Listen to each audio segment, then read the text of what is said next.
All right, lots of breaking news with the Trump possible indictment and a new, perhaps, wrinkle in the case. Let's get right out to Mike Carter, who is in New York following the latest developments here. Mike? Hi, Bianca. Good to be with you. Good afternoon. Well, the Trump grand jury, the Manhattan grand jury, let's call it that, right? They are back in the courthouse today. They met last hour. They're slated to be seated at 2 o'clock Eastern time. They will be reconvening today. They will not be hearing any more about this Trump probe into that hush money payment made to Stormy Daniels. They'll be hearing about an unrelated case. Getting back to the Trump testimony and that case on Monday is what is expected of that grand jury. New developments, though, today regarding Michael Cohen, and specifically right now a letter that was sent on behalf of Michael Cohen,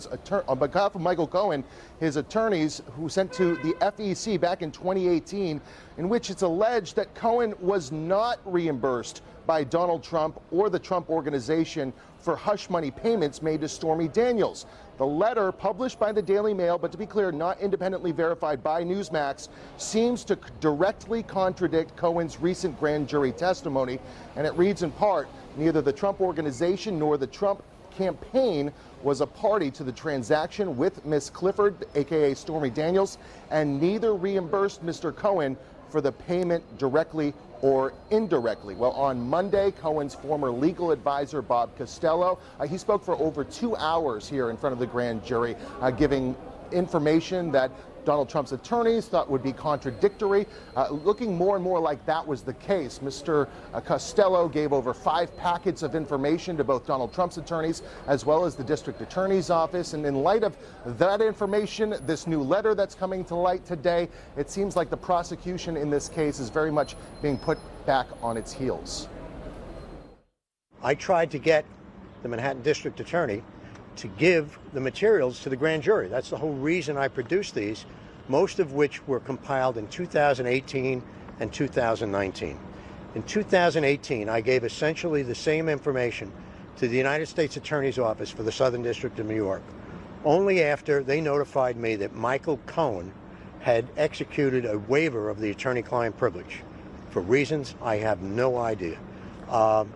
Frankly, it was a very stupid move by Michael Cohen, because now we're able to tell the truth about what Michael Cohen was saying at any point in time starting in April of 2018.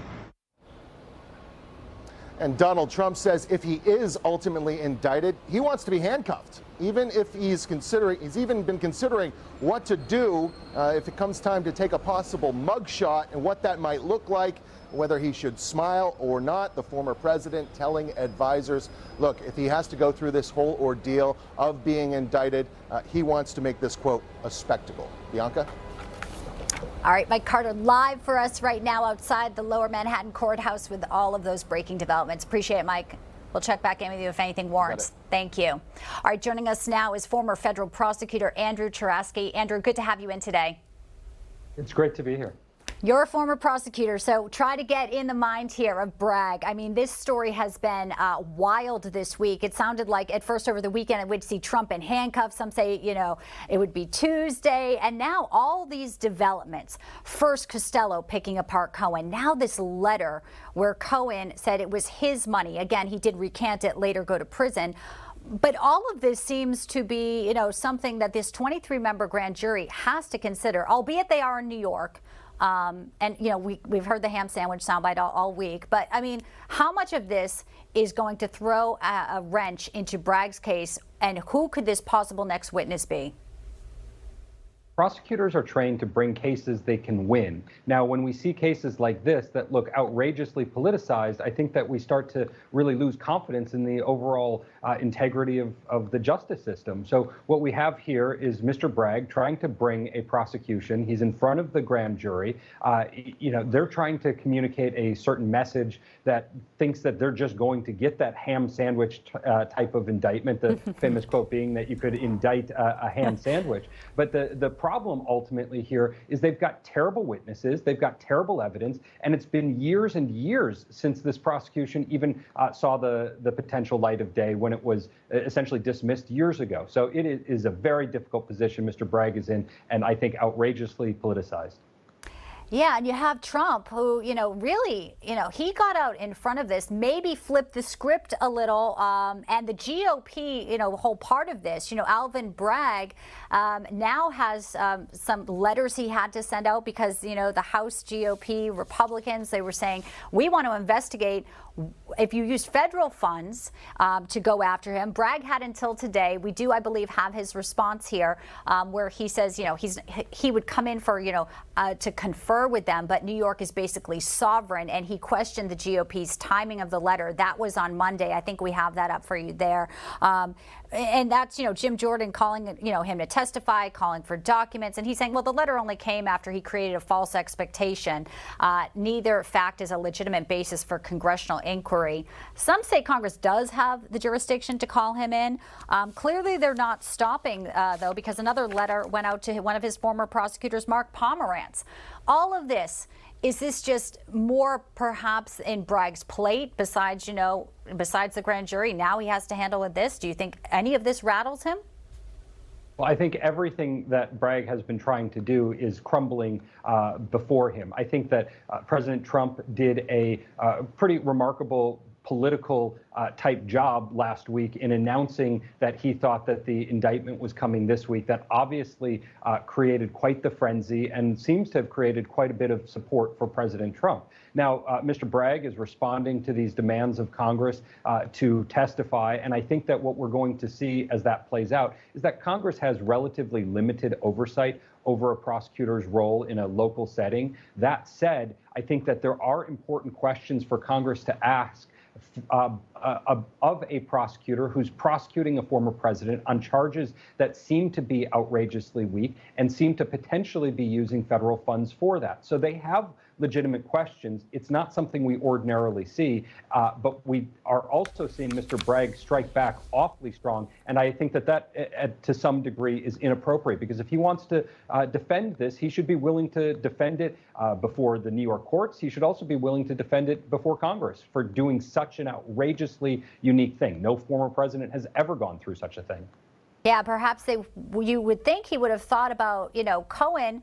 It's sort of to go after his credibility. That's low-lying fruit here. I mean, the 2018, letter here that he changed his mind, but he, to use him as your credible witness, maybe was that a misstep on Bragg's, thought here? If that's his, star. I think absolutely. Prosecutors all the time have to be thinking about not just how to get their case into the courtroom, but how to win it once they're in a courtroom. And so we have them struggling so much right now in front of the grand jury. I don't think anybody should be assuming that this grand jury is going to vote to indict, even knowing how easy it is for a grand jury to indict. Yet we are a far way away from trial, where they would have to prove a case beyond a reasonable doubt. And they just have a wide host of individuals that have credibility issues, least of which is Michael Cohen. Let me throw this at you, though. So some people are saying, he puts the case forward, and maybe, he gets the indictment, and he wins in a trial court in New York, but then it gets overturned when Trump's lawyers say, well, the statute of limitations, in fact, I mean, how do you even work around that? But then the election is over. And this is a Soros-backed DA. So doesn't some of that, as much as you say prosecutors want to win, and we always had that thought, isn't there some also strategy to this where it just smears him enough as candidate Trump, hurts his run for 2024?